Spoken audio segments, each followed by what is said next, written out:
ಎಂಟನೇ ಅಧ್ಯಾಯ 25ನೇ ಶ್ಲೋಕ. ಧೂಮೋ ರಾತ್ರಿಸ್ತಥಾ ಕೃಷ್ಣಃ ಷಣ್ಮಾಸಾ ದಕ್ಷಿಣಾಯನಂ ತತ್ರ ಚಾಂದ್ರಮಸಂ ಜ್ಯೋತಿಃ ಯೋಗಿ ಪ್ರಾಪ್ಯ ನಿವರ್ತತೆ.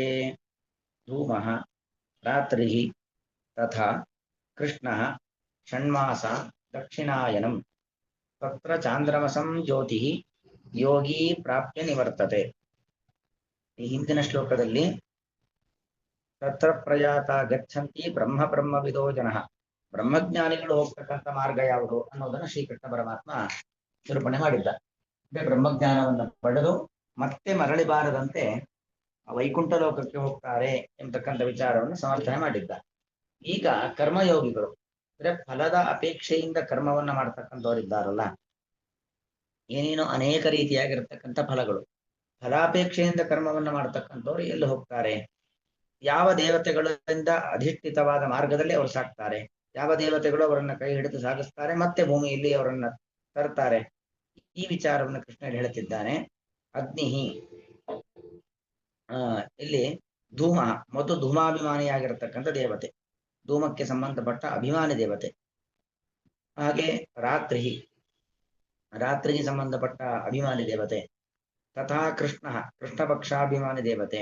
ಷಣ್ಮಾಸ ದಕ್ಷಿಣಾಯನಂ ಅಂದ್ರೆ ದಕ್ಷಿಣಾಯನ ಕಾಲ, 6 ತಿಂಗಳುಗಳು ದಕ್ಷಿಣಾಯನ ಕಾಲ, ಆ ಕಾಲಾಭಿಮಾನಿ ದೇವತೆ. ಮತ್ತು ದಕ್ಷಿಣಾಯನದ ಪರ್ವಕಾಲ ಶುರುವಾಗ್ತಕ್ಕಂಥ ಒಂದು ಸಂದರ್ಭ ಅಂತೇನಿದೆ, ಅದಕ್ಕೆ ಸಂಬಂಧಪಟ್ಟ ಹಾಗೆ ಆ ಕಾಲಾಭಿಮಾನಿ ದೇವತೆ. ಇವರೆಲ್ಲರೂ ಕೂಡ ದಕ್ಷಿಣಾಯನ ಕಾಲಾಭಿಮಾನಿಯಾಗಿರತಕ್ಕಂಥ ದೇವತೆ. ಈ ದೇವತೆಗಳಿಂದ ಅಭಿಮನ್ಯಮಾನವಾದ ಒಂದು ಮಾರ್ಗ ಅಂತ ಇರುತ್ತೆ. ಈ ದೇವತೆಗಳಿಂದ ಅಭಿಮನ್ಯಮಾನವಾದ ಒಂದು ಮಾರ್ಗ ಅಂತ ಏನಿರುತ್ತೆ, ಆ ಮಾರ್ಗದಿಂದ ಸಾಕ್ತಕ್ಕಂಥ ದೇವತೆಗಳು, ಜೀವಿಗಳು, ಅವರು ತತ್ರ ಚಾಂದ್ರಮಸಂ ಜ್ಯೋತಿ ಪ್ರಾಪ್ಯ ನಿವರ್ತತೆ. ಚಾಂದ್ರಮಸಂ ಜ್ಯೋತಿ ಅಂತ ಹೇಳಿದ್ರೆ ಚಂದ್ರ ಎಂಬತಕ್ಕಂತಹ ಆಕಾಶ ಕಾಯ, ಅದಕ್ಕೆ ಸಂಬಂಧಪಟ್ಟ ಅಭಿಮಾನಿ ದೇವತೆ. ಚಂದ್ರ ಎಂಬ ಒಂದು ಬೆಳಕು ಅಂದ್ರೆ ಇವರಿಗೆ ಅಲ್ಪ ಬೆಳಕು. ನಾವು ಸೂರ್ಯನ ಬೆಳಕಿಗೂ ಒಂದು ಭಗವಂತನ ದಿವ್ಯವಾದ ಬೆಳಕಿಗೂ ಚಂದ್ರನ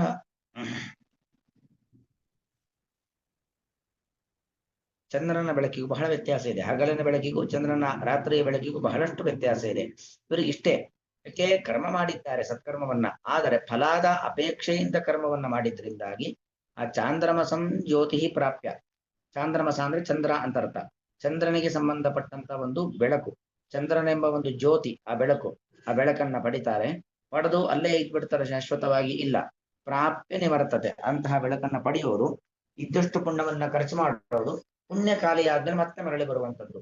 ಹೀಗೆ ಇದು ದಕ್ಷಿಣಾಯನ ಮಾರ್ಗ. ಅದಕ್ಕೆ ಒಟ್ಟು ಮರಣವನ್ನು ಹೊಂದಿರತಕ್ಕಂಥ ಮರಣವನ್ನ ಹೊಂದಿದ ನಂತರದಲ್ಲಿ ಸಾಗಲಿಕ್ಕೆ 2 ಮಾರ್ಗ, ಒಂದು ಉತ್ತರಾಯಣ ಮಾರ್ಗ, ಇನ್ನೊಂದು ದಕ್ಷಿಣಾಯನ ಮಾರ್ಗ ಅಂತ. ಬ್ರಹ್ಮಜ್ಞಾನವನ್ನ ಪಡೆದು ಮೋಕ್ಷಕ್ಕೆ ಹೋಗುವ ಅರ್ಹತೆಯನ್ನ ಪಡೆದಿರತಕ್ಕಂಥ ವ್ಯಕ್ತಿಗಳಾದರೆ ಉತ್ತರಾಯಣದ ಮಾರ್ಗದಲ್ಲಿ ಸಾಕ್ತಾರೆ. ಬ್ರಹ್ಮಜ್ಞಾನವನ್ನ ಪಡೆದಿಲ್ಲ, ಕೇವಲ ಫಲಾಪೇಕ್ಷೆಯಿಂದ ಕರ್ಮವನ್ನ ಮಾಡಿದ್ದಾರೆ ಅಂತಾದರೆ ಅಂತವರು ಈ ದಕ್ಷಿಣಾಯನ ಮಾರ್ಗದಲ್ಲಿ ಹೋಗ್ತಾರೆ. ದಕ್ಷಿಣಾಯನ ಮಾರ್ಗ ಅಂದ್ರೆ ಅದಕ್ಕೆ ಸಂಬಂಧಪಟ್ಟ ದೇವತೆಗಳು, ಧೂಮಾಭಿಮಾನಿ ದೇವತೆಗಳು, ರಾತ್ರಿಗೆ ಸಂಬಂಧಪಟ್ಟ ದೇವತೆ, ಕೃಷ್ಣ ಪಕ್ಷಕ್ಕೆ ಸಂಬಂಧಪಟ್ಟ ದೇವತೆ, ದಕ್ಷಿಣಾಯನಕ್ಕೆ ಸಂಬಂಧಪಟ್ಟ ದೇವತೆ. ಈ ದೇವತೆಗಳು ಇರುವಂತ ಒಂದು ಮಾರ್ಗ. ಆ ಮಾರ್ಗದಲ್ಲಿ ಸಾಗಿ ಚಂದ್ರನ ಬೆಳಕು ಇರತಕ್ಕಂಥ ಲೋಕವನ್ನು ಹೊಂದಿ ಅಲ್ಲಿ ಅವರ ಪುಣ್ಯವನ್ನೆಲ್ಲ ಖಾಲಿ ಮಾಡಿಕೊಂಡು ಮತ್ತೆ ನಿವರ್ತತೆ ಅಂದ್ರೆ ಮತ್ತೆ ಇದೇ ಭೂಮಿಗೆ ಬರ್ತಾರೆ, ಮತ್ತೆ ವಾಪಸ್ ಇಲ್ಲಿಗೆ ಬರ್ತಾರೆ. ಅಂದ್ರೆ ಅದೊಂದು ಕ್ರಮ. ದಕ್ಷಿಣಾಯನದ 6 ತಿಂಗಳ ದೇವತೆಗಳು ಅಂದ್ರೆ ಅದರಿಂದ ಸಾಗಿ ಸೋಮಲೋಕ ಅಂತ, ಚಂದ್ರಲೋಕ ಅಂದ್ರೆ ಅದು ಚಾಂದ್ರಮಸಂ ಲೋಕ ಅಂದ್ರೆ ಸೋಮಲೋಕಕ್ಕೆ ಹೋಗ್ತಾರೆ. ಸೋಮಲೋಕಕ್ಕೆ ಹೋಗಿ ಅಲ್ಲಿ ಪುಣ್ಯವನ್ನೆಲ್ಲ ಖಾಲಿ ಮಾಡ್ತಾರೆ. ಅವರ ಪುಣ್ಯಕ್ಕನುಗುಣವಾಗಿ ಸುಖವನ್ನ ಅನುಭವಿಸ್ತಾರೆ. ಸುಖವನ್ನ ಅನುಭವಿಸಿ ಪುಣ್ಯ ಕ್ಷಯ ಆದ್ಮೇಲೆ ಮತ್ತೆ ವಾಪಸ್ ಬರ್ಬೇಕು. ಆ ವಾಪಸ್ ಬರ್ತಕ್ಕಂಥ ಕ್ರಮ ಹೇಗೆ ಅಂತ ಹೇಳಿದ್ರೆ, ಆ ಸೋಮಲೋಕದಿಂದಾಗಿ ಮೋಡಗಳಲ್ಲಿ ಸೇರ್ಕೊಳ್ತಾರೆ. ಮೋಡಗಳು, ಮಳೆ ಬರ್ಲಿಕ್ಕೆ ಕಾರಣವಾಗಿರತಕ್ಕಂಥ ಮೋಡಗಳಲ್ಲಿ ಸೇರ್ಕೊಳ್ತಾರೆ. ಮೋಡಗಳ ಮೂಲಕವಾಗಿ ಮಳೆಯಿಂದ ಭೂಮಿಯನ್ನ ತಲುಪ್ತಾರೆ. ಮಳೆಯಿಂದ ಭೂಮಿಯನ್ನ ತಲುಪಿರ್ತಕ್ಕಂಥ ಜೀವಿಗಳು ಆಹಾರ ಧಾನ್ಯಗಳಲ್ಲಿ ಅಂದ್ರೆ ನಾವು ತಿನ್ನುವಂತ ಭತ್ತ, ರಾಗಿ, ಗೋಧಿ, ಹಣ್ಣು ಹಂಪಲು, ತರಕಾರಿ ಇವುಗಳಲ್ಲಿ ಹೋಗಿ ಸೇರ್ಕೊಳ್ತಾರೆ ಜೀವಿಗಳು. ಆ ಧಾನ್ಯಗಳಲ್ಲಿ ಸೇರಿರ್ತಕ್ಕಂಥ ಒಬ್ಬ ಜೀವಿ ಗಂಡಿನ ದೇಹವನ್ನ ಪ್ರವೇಶವನ್ನ ಮಾಡ್ತಾನೆ. ಗಂಡಿನ ದೇಹದ ಮೂಲಕವಾಗಿ ಹೆಣ್ಣಿನ ಗರ್ಭವನ್ನ ಪ್ರವೇಶ ಮಾಡ್ತಾನೆ. ಹೆಣ್ಣಿನ ಗರ್ಭವನ್ನ ಪ್ರವೇಶವನ್ನ ಮಾಡಿ ಅಲ್ಲಿ ಬೆಳವಣಿಗೆಯನ್ನ ಪಡೆದು 9 ತಿಂಗಳು ಇದ್ದು ನಂತರ ಭೂಲೋಕಕ್ಕೆ ಬರತಕ್ಕಂಥದ್ದು. ಹಾಗೆ ಈ ಕ್ರಮದಲ್ಲಿ ಹುಟ್ಟೋದು ಅಂದ್ರೆ ಈ ಒಂದು ದೀರ್ಘವಾದ ಒಂದು ಕ್ರಮದಲ್ಲಿ ಹುಟ್ಟೋದು ಸಾಯೋದು ಇದರಲ್ಲಿ ಇರ್ತಾನೆ. ನೋಡಿ, ಆ ಹುಟ್ಟು ನಮಗೊಂದು ಮಾನವ ಜನ್ಮ ಅನ್ನೋದು ಎಷ್ಟು ದುರ್ಲಭವಾದದ್ದು ಅನ್ನೋದು ನಮ್ಗೆ ಇದರಲ್ಲೇ ಗೊತ್ತಾಗುತ್ತೆ. ಆ ಪ್ರೋಸೆಸ್ಸೇ ನೋಡಿ, ಒಬ್ಬ ಜೀವಿ ಮೋಡವನ್ನ ಸೇರಿ ಮೋಡದ ಮೂಲಕವಾಗಿ ಮಳೆ ಮೂಲಕವಾಗಿ ಬೆಳೆಯಿಂದ ಗಂಡಿನ ದೇಹ, ಗಂಡಿನ ದೇಹದಿಂದ ಹೆಣ್ಣಿನ ದೇಹ, ಹೆಣ್ಣಿನ ದೇಹದ ಮೂಲಕ ಭೂಮಿಗೆ ಬರುವಂಥದ್ದು. ಅದು ನೋಡಿ, ಮೋಡಕ್ಕೆ ಸೇರಿದ ಜೀವಿಗಳೆಲ್ಲವೂ ಕೂಡ ಆ ಮಳೆಯ ಮೂಲಕವಾಗಿ ಬಂದು ಬೆಳೆಯಾಗಬೇಕು. ಆ ಬೆಳೆಯಲ್ಲಿ ಸೇರಿದ್ದೆಲ್ಲ ಯಾವುದೋ ಒಂದು ಬೆಳೆಯನ್ನ, ಯಾವುದೋ ಒಂದು ಧಾನ್ಯವನ್ನ ಪಕ್ಷಿ ತಿಂದ್ರೆ ಪಕ್ಷಿಯ ಗರ್ಭಕ್ಕೆ ಹೋಗ್ಬಿಡ್ತಾನೆ ಅವನು, ಆ ಜೀವಿ ಪಕ್ಷಿಯಾಗಿ ಹುಟ್ಟುತ್ತಾನೆ. ಇನ್ನೊಂದು ಯಾವುದು, ಅಲ್ಲೇ ಮಣ್ಣಲ್ಲಿ ಮಣ್ಣಾಯ್ತು ಅಂತ ಕ್ರಿಮಿಕೀಟಗಳ ದೇಹದಲ್ಲಿ ಸೇರಿ ಕ್ರಿಮಿಕೀಟವಾಗಿ ಬಿಡ್ತಾನೆ ಒಬ್ಬ ಜೀವಿ. ಹೀಗೆ ಏನೇನೋ ಆಗ್ಲಿಕ್ಕೆ ಸಾಧ್ಯತೆ ಇರುತ್ತೆ. ಅದರಲ್ಲಿ ಒಬ್ಬ ಮನುಷ್ಯ, ಒಬ್ಬ ಗಂಡು ವ್ಯಕ್ತಿ ಆ ಧಾನ್ಯವನ್ನ ತಿಂದ ಅಂದ್ರೆ ಅವನ ವೀರ್ಯವಾಗಿ ಪರಿವರ್ತನೆ ಆಗತ್ತೆ.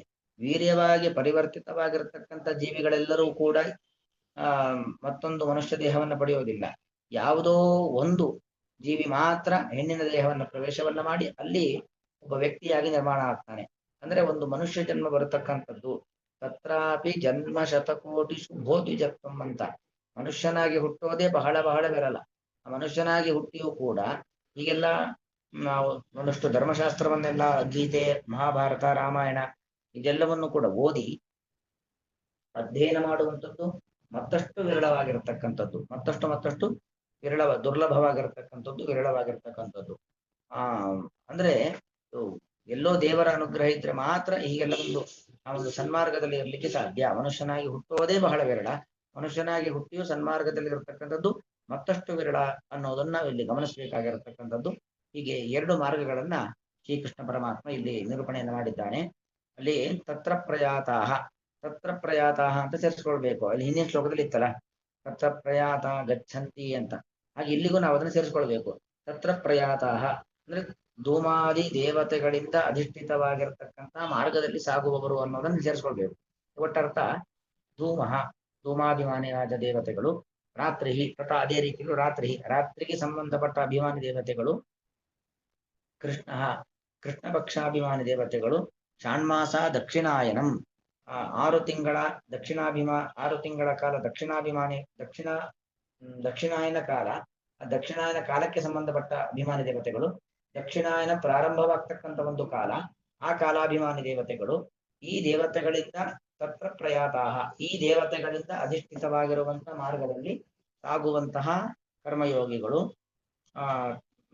ಚಾಂದ್ರಮಸಂ ಜ್ಯೋತಿ, ಯೋಗಿ ಅಂದ್ರೆ ಕರ್ಮಯೋಗಿ ಅಂತ ಅರ್ಥ. ತತ್ರ ಪ್ರಯಾತಾಹ ಯೋಗಿ, ಈ ಮಾರ್ಗದಲ್ಲಿ ಸಾಗುವಂತಹ ಯೋಗಿ, ಕರ್ಮಯೋಗಿಯು ಚಾಂದ್ರಮಸಂ ಜ್ಯೋತಿ ಪ್ರಾಪ್ಯ, ಚಂದ್ರನಿಗೆ ಸಂಬಂಧಪಟ್ಟಂತ ಬೆಳಕನ್ನ ಪಡೆದು ಅಂದ್ರೆ ಸೋಮಲೋಕವನ್ನು ಹೊಂದಿ ನಿವರ್ತತೆ, ಅಲ್ಲಿ ಸುಖಾನುಭವಗಳನ್ನ ಅನುಭವಿಸಿ ಪುಣ್ಯ ಕಳೆದುಕೊಂಡ ನಂತರದಲ್ಲಿ ನಿವರ್ತತೆ, ಮತ್ತೆ ಈ ಭೂಮಂಡಲದಲ್ಲಿ ಹುಟ್ಟಿ ಬರುತ್ತಾನೆ. ಧೂಮೋ ರಾತ್ರಿಸ್ತಥಾ ಕೃಷ್ಣ ಷಣ್ಮಾಸ ದಕ್ಷಿಣಾಯನಂ ತತ್ರ ಚಾಂದ್ರಮಸಂ ಜ್ಯೋತಿ ಯೋಗಿ ಪ್ರಾಪ್ಯ ನಿವರ್ತತೆ.